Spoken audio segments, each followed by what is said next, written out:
네, 박정희 기념관 건립을 위해서 박근혜 의원과 최순실 씨가 대화를 나눕니다. 그런데 재단을 만들겠다는 게 아주 비슷하네요. 하나 더 있습니다. 거침없이 말 끊고 지시하고 최순실 씨의 대화 스타일, 박근혜 대통령과의 관계를 볼 수 있는 것들 하나씩 지금부터 얘기를 나눠보겠습니다. 자, 채널A 사회부의 김남준 기자 나왔습니다. 자, 채널A가 입수한 1999년 오디오 테이프 관련된 얘기인데 이게 도대체 무엇을 담고 있습니까? 예, 제가 지금 최순실 씨 지인으로부터 단독으로 입수한 오디오 테이프를 이렇게 지금 가지고 나왔는데요. 이 테이프에는 박근혜 대통령과 최순실 씨 그리고 남성 2명이 박정희 기념관 건립 문제에 대해서 의논하는 약 30분 분량의 녹음 파일이 담겨져 있습니다. 네. 예. 자, 그런데 들고 계신 게 그렇게 생긴 것으로 녹음됐다는 뜻입니까? 아니면 실제 녹음이 담긴 원본입니까? 예, 실제 녹음이 담긴 원본입니다.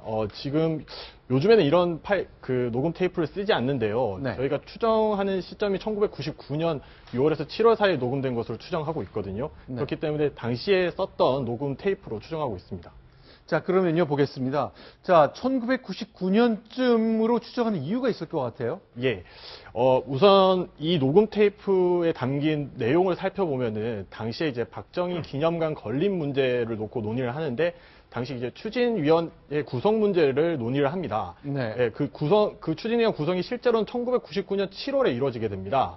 따라서 이 녹음 테이프는 적어도 1999년 7월 이전에 녹음됐을 것이라고 추측이 됩니다. 또 녹음 테이프 내용에 보면은 기념관 건립 예산 문제를 놓고 5월과 6월 사이에 예산이 이미 집행이 됐다 이런 내용들이 있습니다. 따라서 5월, 6월 이후 다시 말해서 1999년 6월과 7월 정도 사이에 녹음됐을 것으로 추정됩니다. 자, 잠시 후에 바로 소개해드리겠습니다. 지금 이제 서울 마포구 상암동에 있는 박정희 기념관인데 저것을 짓느냐 마느냐의 문제로 박근혜 대통령과 최순실 씨와 남성 2사람이 대화를 나누는 장면이죠. 네, 그렇습니다.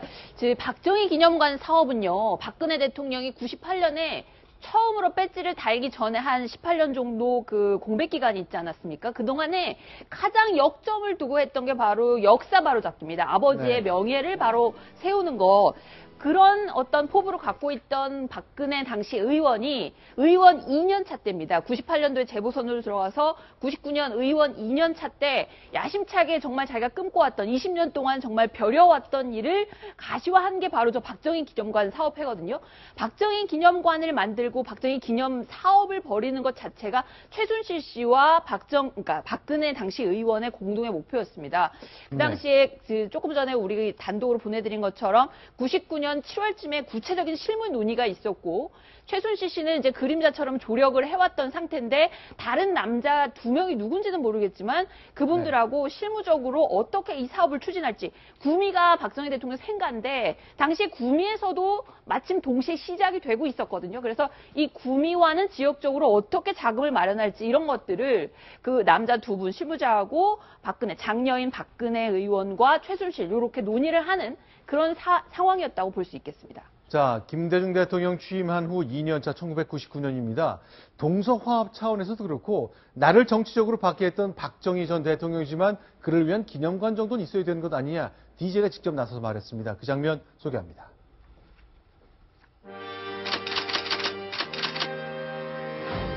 박정희 대통령한테 박해도 좀 받은 것 여러분이 잘 아십니다. 감옥도 갔고 그렇게 했는데 그랬지만 그런 것을 다 우리가 청산하고 이래가지고 박정희 대통령과 오늘 화해하고. 자, 김남준 기자. 그러니까 지금부터 음성 소개해드리겠습니다. 먼저 첫 번째 들려드릴 음성 바로 이 내용이죠. 예, 그렇습니다. 박정희 기념관 건립 예산 문제를 놓고 의논하는 내용인데요. 한번 들어보시죠. 네, 실제로 경북 구미에 안 지으면 된다. 예산 편성 글쎄 애매하지만 잘 통과할 수 있다. 경북 구미가 아니어도 좋다는 얘기를 나눕니다. 실제 음성 소개합니다.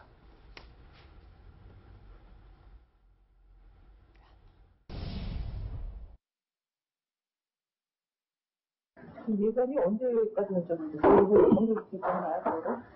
예산은 이제 9월달까지. 이거 한뒤 확인해가지고. 5월. 그리고 저다 끝난다. 뭐라고? 그래서 지금 예산 책임지는 지금 파악을. 근데 예산이 되면 이 사람들이 그 어떻게 짠 거야? 그거 100억, 200억, 뭐 300억 이렇게. 누가 예산 편성을 한 거야? 구미에서 예산 지금 구미에서 예산이 700억 잡은 데에서는 지금 정부 예산이 300억이 지금 책정이 되어 있습니다. 중앙정부에서 돈을 쥐고 있습니다. 그리고 구미에서 뭐를 주는 건데? 구미에서 기념관 건립 예산 700억 그렇게 잡아놨습니다. 그리고 구미에서는 생가를 이쪽에다 기념관 하면서 300억 들어갈 필요는 없어요. 그렇죠. 그러니까 정해진 줄 알아요. 네, 맨 마지막에 정해지지 않았죠는 음성, 박근혜 대통령 음성 뭐 분명히 보이네요. 네, 중간 건립 기념관과 관련된 돈 문제가 이렇게 오고 가는데 네. 사실 최순실 씨가 대학 2학년 때 처음으로 네. 아버지로부터 박근혜 대통령 소개를 받거든요. 네. 그때 주로 중점적으로 했던 일이 회계 업무였습니다. 그래서 일찍이 어린 나이부터 회계, 돈을 다뤄봤기 때문에 네. 상당히 좀 이제에 밝고 그것이 훗날 지금 박근혜 대통령이 어떤 기념관 만들 때조차도 이 문제가 나오네요. 네. 근데 제가 한 가지 말씀을 조금 전에 기념관 문제를 논의할 때 제가 당시 네. 이제 김대중 정부 청와대 정책비서에서 근무를 했었죠. 네. 근데 상당히 조심스럽게 저희가 그 접근을 했었습니다. 그 문제를 할 때. 왜냐하면 최초로 어떤 수평적 정권 교체가 처음으로 이루어졌기 때문에 네. 박정희 대통령의 건립을 추진하는 게 상당히 부담스러웠지만 네. 대통령이 워낙 의지가 강했습니다. 네. 그래서 박정희 정권의 2인자였던 김종필 총리와 네. DJP 연합이 이루어진 데다가 네. 초대 청와대 비서실장으로 역시 TK 출신의 김중건 전 의원을 앉혔지 않습니까? 네. 이러한 동서대화 분위기가 워낙 컸기 때문에 그 물살에 물려서 박정희 대통령의 어떤 기념관을 추진할 수가 있었죠. 네. 저희들이 제일 민감하게 반응한 것은 김영삼 대통령이 당시에 네. 김대중 대통령 관계가 상당히 안 좋은 데다가 또 박정희 대통령에 대해 상당히 강한 반감을 가지고 있었기 때문에 네. 이런 저간의 사정들을 종합해서 또 불구하고 기념관을 짓는 것에 대해서는 상당히 저희가 위험 부담을 감수하고 추진했던 그 기억이 생생합니다. 자, 그러니까 YS 때 굉장히 어려웠던 박정희 기념관 건립이라는 것이 DJ 들어와서 가능했다는 건데, 당시에 동아일보 2000년에 쓴 저 동아일보의 칼럼을 보니까 이 기념관 관련된 한나라당 내부의 분위기가 좀 정리된 게 있습니다. 자, 전진우 칼럼을 보면 실제로 이회창 총재가 주도하던 한나라당에서는 계속 소개해 주십시오. 보시면 글쎄 200억 세금까지 들여서 짓겠다는데 한나라당이 입을 꽉 다물고 있다. 그 흔한 대변인 성명서 한 장 없었다. 왜냐하면 이회창 총재와 박근혜 당시 부총재가 불편했기 때문에. 이런 맥락 속에서 박근혜 대통령이 의원 시절 최순실 씨와 함께 실무자 남성 두 사람과 함께 그 대화하는 장면 녹음한 겁니다. 김남준 기자. 그런데 이게 왜 녹음을 한 거죠? 굉장히 궁금합니다. 녹음 몰래 한 거 아닙니까? 녹음을 왜 했는지 부분에 대해서는 아직 정확하게 나온 건 없습니다만 녹음 앞부분을 보면은 이걸 녹취를 하면서 녹취가 제대로 되는지 확인하는 그런 부분들이 있습니다. 그래서 네. 그걸 볼 때 이 회의를 하면서 어떻게 회의의 어떤 근거라든지 기록을 남기려고 녹음을 한 게 아닌가 그렇게 저희 추정 한번 해볼 수 있을 것 같습니다. 그런데 이제 성문 분석도 직접 해보셨잖아요. 예, 그렇습니다. 근데 이게 이제 박근혜 대통령 소리는 제가 맞는 것 같고 최순실 씨의 음성도 맞긴 맞는 것 같긴 한데 예. 성문 분석 전문가는 뭐라고 얘기하던가요? 예, 선문 분석 전문가는 네. 이렇게 한마디로 말해서 박근혜 최순실의 목소리로 추정하는 것이 합리적 추정이다. 그러니까 쉽게 말해서 맞다는 얘기를 했습니다. 그러니까 그 성문 분석 보통 성문 분석에 있을 때는 보통 I 벡터라고 공식력 학계에서 굉장히 공식력 있고 신빙성 있는 방법이 있는데요. 네. 그 방법을 통해서 성문 분석을 한 결과 최대 약 90%, 최소 60 최순실 씨 같은 경우는 최대 90%, 최소한 70% 정도의 성문 분석 일치 결과가 나왔습니다. 근데 실제로 4명이 만나는 자리였습니다만 아까 어떻습니까? 저건 저도 아직 잠깐 들어보니까 육회 얘기 나고 밥 먹는 자리 같은데요. 예, 그렇습니다. 그 소리 전문가 얘기에 따르면은 네. 그 해당 소리는 콘크리트 벽으로 된 어떤 건물에서 20평 정도 건물에서 녹음된 것으로 보인다라고 분석을 해줬습니다. 그리고 녹취록에서 육회 관련된 얘기가 나오는 것을 봤을 때 아마도 방이 있는 어떤 식당이 아닌가 그렇게 추정이 되고 있습니다. 자, 그럼 이제 두 번째 음성 소개해드리겠습니다. 간략하게 저희 내용을 정리하자면 이제 예산을 정부가 도와주고는 있습니다만 충분하지는 않죠. 그렇다 보니까 민강 서금으로 할지 그럼 최순실 씨는 재단법인 만들어서 하자 이렇게 얘기를 하고 대통령 해야 한다고 말합니다. 자, 흐릿한 음성입니다. 이제 릴 테이프로 만든 음성 녹음 시절이니까 지금 들어보면 음질이 많이 떨어지긴 합니다. 이런 내용이 담겨 있습니다. 두 번째 음성 소개합니다.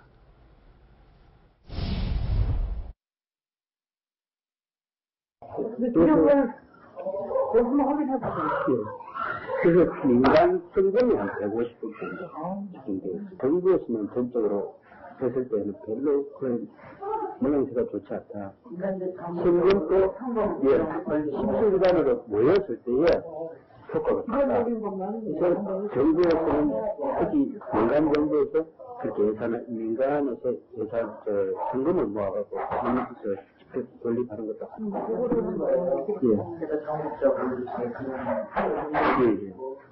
권리생가는 그 예산 표정대로 아까 말씀드린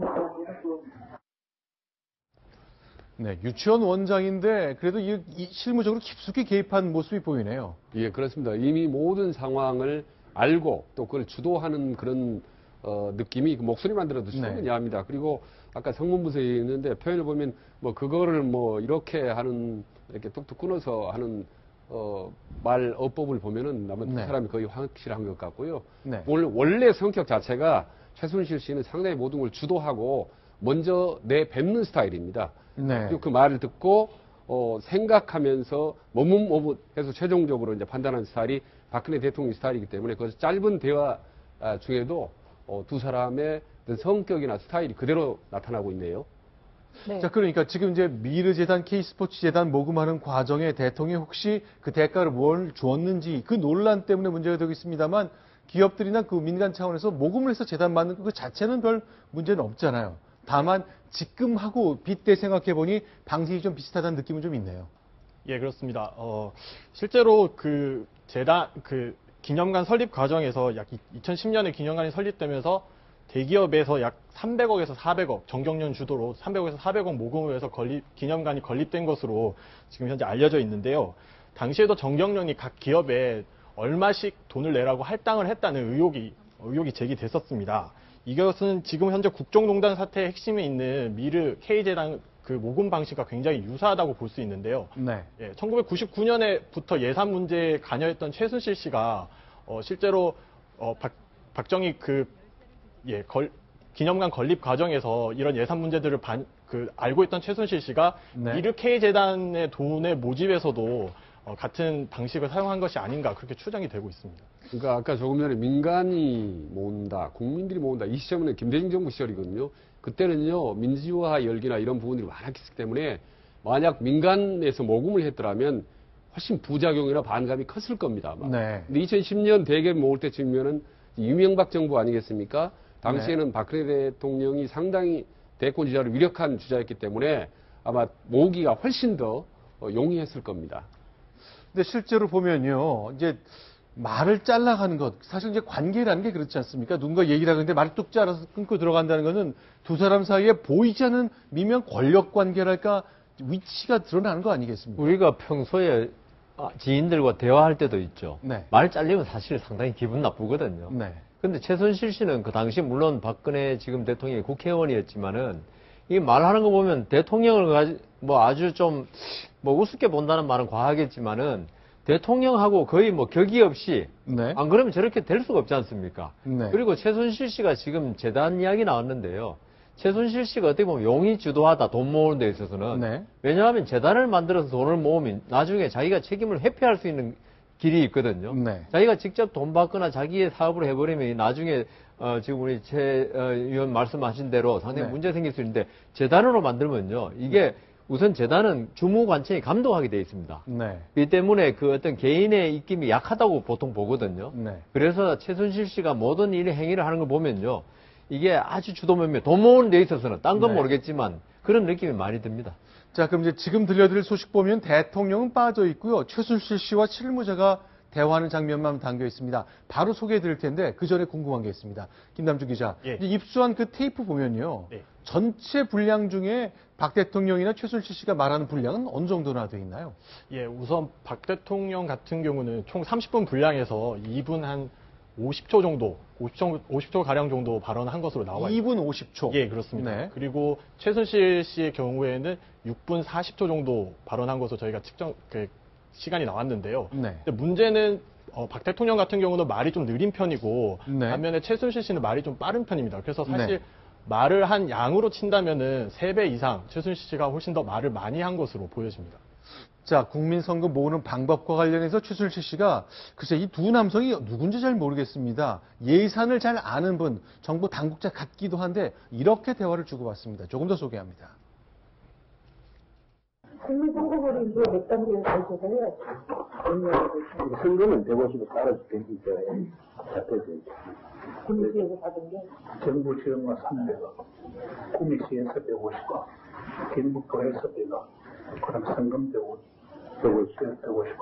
그래 총 700원 이렇게 250억이 만약에 경북이나 구미에서 안 하면은 그 250억은 다 지원을 하지 않지 않겠느냐. 이쪽으로 해가지고 그 군대에서 그걸 처리해야 되는 건 말이 안 돼.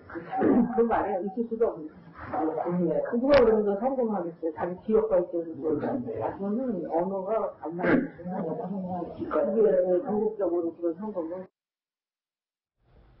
그게 언어가 그런 뭐 이런 거는 저 최근에 들었던 약간 지시 대명사나 지시 부사를 쓰는 예. 그 어투는 그대로 남아 있는 거네요. 예, 그렇습니다. 말꼬리가 없거나 또 반말투가인 것 같아요. 그래서 아마 그런 대화 내용을 보면 성격을 충분히 알 수 있고, 그럼 박근혜 대통령을 얼마든지 대화 과정에서 좌지우지 했을 수 있다. 네. 그리고 저런 대화는 아마 한 번이 아니고 오랜 동안 어쩌면 수십 년 동안 축적되어 오는 과정에서 네. 자연스럽게 서로가 익숙해진다. 네. 그래서 최순실이 말을 함부로 하고 주도를 해도 네. 박근혜 대통령이 그를 당연하게 알고 또 그렇게 따라갔다는 관계로 본다. 그럼 말투만 본다면 누가 신현지 누가 공주인지 판단하기 어려울 정도의 그런 뒤범벅이 된 관계. 이 관계가 오늘날 그 이후 세월이 흘러서 오늘날에 국정농단을 만들었다. 말하자면 대통령을 사실상 좌지우지하지 않았나 하는 의혹을 지금 갖게 만드는 거죠. 네.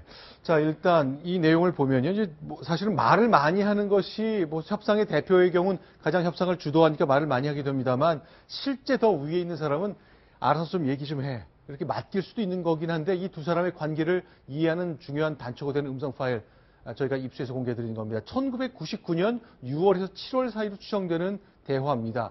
근데 이 대화를 보면 이제 최근에 박근혜 대통령이 이렇게 최순실 씨의 국정농단이 공개된 이후에 아쉬워하고 안타까웠다고 하는 것, 흘러나온 것하고 좀 결이 좀 달라 보이네요. 그렇습니다. 청와대 관계자는 물론이고요. 친박계나 여권 사람들은 아직도 박 대통령한테 최순실 씨는 일종의 밥해주는 가정부 같은 사람이다. 뭔가 격하려는 얘기들을 계속합니다. 그래서 조금 전에 그 소개해 주신 것처럼 나와 눈도 못 마주칠 정도로 아랫사람이고 옷이나 챙겨주고 밥 먹는 거 이런 거 챙겨주던 사람이지 국정에 개입하고 이러던 사람이 아니었다라는 얘기를 저한테도 취재원들이 직접 얘기를 많이 했고요. 심지어 동생인 박지만 씨까지도 그런 격으로 눈앞에서는 행동했던 거로 안다 이렇게 얘기를 했거든요. 근데 이번에 제가 그 최순실 씨가 어떻게 국정농단에서 굉장히 궁금했는데 이번 녹취 파일이 이렇게 공개되고 나서 확실히 이해를 했습니다. 그러니까 어쨌든 뭔가 옆에서 조언을 계속 하는데 그냥 조언이 아닌 거죠. 그냥 시킬 수 있는 관계는 아니지만 대통령님 고기를 드셔야 되고요. 야채는 조금 덜 드셔야 되고요. 뭐 이런 식으로 아주 구체적으로 조언을 하는 그런 관계가 아니었나. 박 대통령 입장에서는 그게 조언을 해주는 사람, 조력자라고 생각을 했던 거고 어쨌든 안 할 수 없는 정말 피부치 같은 그런 사이라고 할 수 있겠습니다. 근데 심정수 차장, 이제 지금 청와대 출입 기자니까 대통령 관련 얘기를 좀 더 많이 들으시겠지만 대통령님 고기를 좀 덜 드시고 야채를 더 많이 그 얘기는 좀 처음 듣는데 다 알려진 얘기입니까? 아니요. 그거는 제가 빗대서 얘기를 한 거고 그런 식의 조언이라면 그러니까 뭐 예를 들어서 시녀나 아니면 뭐 이렇게 뭐 식모다 이러면은 시키는 대로 그냥 하는 사람이잖아요. 그게 아니고 조언을 그렇게 하는 그런 관계였다는 거죠. 저는 이번 사태를 보면서 최순실 씨가 연기력이 아주 뛰어나다. 네. 대통령 앞에서는 마치 자기가 자기는 영혼이 없고 대통령이 시키는 대로만 하는 사람이다. 이러면 대통령이 최순실 씨를 갖다가 여러 면에서 100% 믿게 마련이거든요. 네. 그런 걸 가지고 이용해가지고 자기 결정적인 자기 이익을 챙길 때는 그런 대통령의 100% 신뢰를 이용했다. 네. 그러니까 대통령이 어떻게 보면요. 최순실 씨에 대해서 너무 몰랐다는 거죠. 그 최순실이 어떤 인격을 가졌고 어떤 성격인지를 전혀 모르고 네. 최순실 씨가 자기 앞에서 마치 공주처럼 해주고 하는 거, 그 면종복배라 그러죠. 그렇죠. 이런 걸 전혀 몰랐기 때문에 만일 그 박지만 씨라든가 청와대 사람들 말이 맞았다면 네. 최순실 씨의 어떤 뛰어난 연기력, 이게 결국 국정을 갖다 좌지우지할 수 있는 그 바탕이 되었다. 그렇게 생각합니다. 저는 이제 전적으로 동감하면서 네. 최순실 씨의 위장술이 뛰어나다. 네. 왜냐하면 지금 40년 동안의 오랜 관계인데도 불구하고 말이죠. 제대로 지금까지 상당 부분이 은폐해왔지 않습니까? 이제야 드러난 겁니다. 그렇죠. 거기다가 박근혜 대통령 지금 제대로 된 사진 하나 없지. 네. 아직 뭐 동영상 하나 제대로 실제 나온 게 없습니다. 네. 그 흔적을 감추고 지하로 움직이는 그 위장술이 뛰어나다. 다만 위장술이 뛰어난 앞뒤가 전혀 다른 인물인지 네. 과연 박근혜 대통령이 알고 있었나? 저는 분명히 알았다고 봅니다. 아하, 문제적 인물이 저는 알았을 것이다. 40년 동안을 하면요, 그걸 감출 수가 없습니다. 네. 그렇게 깊이 대화하면 충분히 알고 그것을 서로 묵시적으로 방조하거나 묵시적으로 활용했을 가능성이 높은 거죠.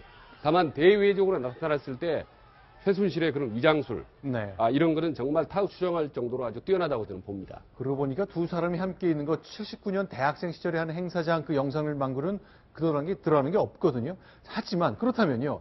박근혜 대통령은 자기 앞에서 머리를 조아리던 최순실 뒤에 가서 자기 식구들과 자기의 운전기사가 있는 자리에선 자신을 어떻게 묘사하는지 그 최순실의 진짜 얼굴을 알았을까요? 자, 지금부터 소개합니다. 최순실 씨의 운전기사를 20년 넘게 했던 한 분이 세계일보와 인터뷰한 게 있죠. 이렇게 소개합니다. 아마 대통령이 이걸 알았더라면 까무러쳤을 것 같습니다. 소개합니다. 그 할매가 이제 나한테 그러지. 딸 너희 하고 여기까지 해서 한 5천만 원씩 내서 돈이 5천만 원인데 니 차를 가지고 되는 거라. 돈 많으니까 가방도 꽤 커. 5천원 가방 말고 가방이 커요. 예용 가방이야. 그래 하루 전달좀 내려가. 그 사람 그런데 그게 98년도도 그렇고 2000년도도 마찬가지야. 할매하고 순실이 탔고 옮기는 건 내가 갖다 놨지. 옮기는 거죠? 그 방에다 갖다 놨지. 순실이가 전화하고 끝나고는 막 자기가 아주 공주지 않아. 그래서 잘해. 언제쯤 했어요? 한 2000년도 되는 것 같아.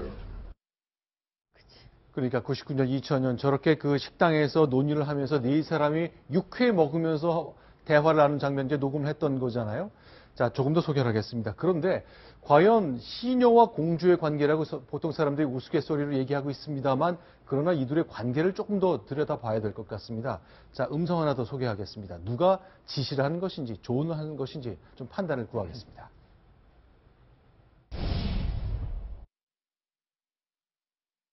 이게 표준연애가 결성되면 저희하고 이렇게 다이렉트로 연결하는 그 매치가 있어요. 그 옥토부터 이렇게 연결이 사전부터 좀 하시고 이제까지 하라 해야 돼요. 실장님이 직접 하시나 봐요. 직접 하시는데